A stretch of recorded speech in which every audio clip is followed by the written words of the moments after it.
Sir, உங்களெல்லாம் பார்த்தா எனக்கு ரொம்ப பெருமையா இருக்கு சார். என்னையா சொல்ற? நீங்க உங்க பிராமணா இருந்து கிறிஸ்டியனா கன்வெர்ட் ஆயிருக்கீங்க. அத நெனச்சா பிரமிப்பா இருக்கு சார். ஜான்பால், பிராமணன் கிறிஸ்தவன் ஆயிட்டா அவனுக்கு என்ன 2 கொம்பா முளைச்சுடுறது? பிராமின் கிறிஸ்டியன், முதலியார் கிறிஸ்டியன், செட்டியார் கிறிஸ்டியன்னு சொல்லி நீங்களே ஏத்தி விட்டுடாதீங்கோ. அதனால தான் ஊழியம்னு முதல்ல வர்றவன் அப்புறமா ஊதியமா மாத்திடுறான்.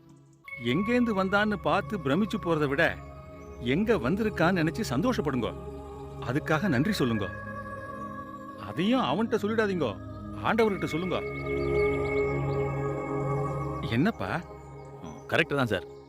உங்ககிட்ட ஒண்ணு கேட்கணும் சார். ம். கிறிஸ்தவர்களுக்குள்ளேயே பல பிரிவுகள் எப்படி சார் வந்துச்சு? பைபிள் படிப்பியோ? என்னய்யா, தண்ணி அடிப்பியான்னு நான் கேட்டேன். பைபிள் படிப்பியான்னு தானே கேட்டேன். அதுக்கே இப்படி தயங்குற? எப்பவாவது படிப்பேன் சார். அதையும் தண்ணி அடிக்கிற மாதிரியே சொல்ற?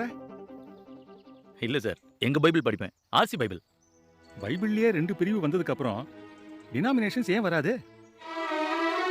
ஜான்பால், பிரிவுகள் எப்படி வந்திருக்கும்னு நான் நினைக்கிறேன்னா, பைபிளை யார் யார் எப்படி எப்படி புரிஞ்சுட்டாலோ அப்படி அப்படியே பிரிஞ்சுட்டா.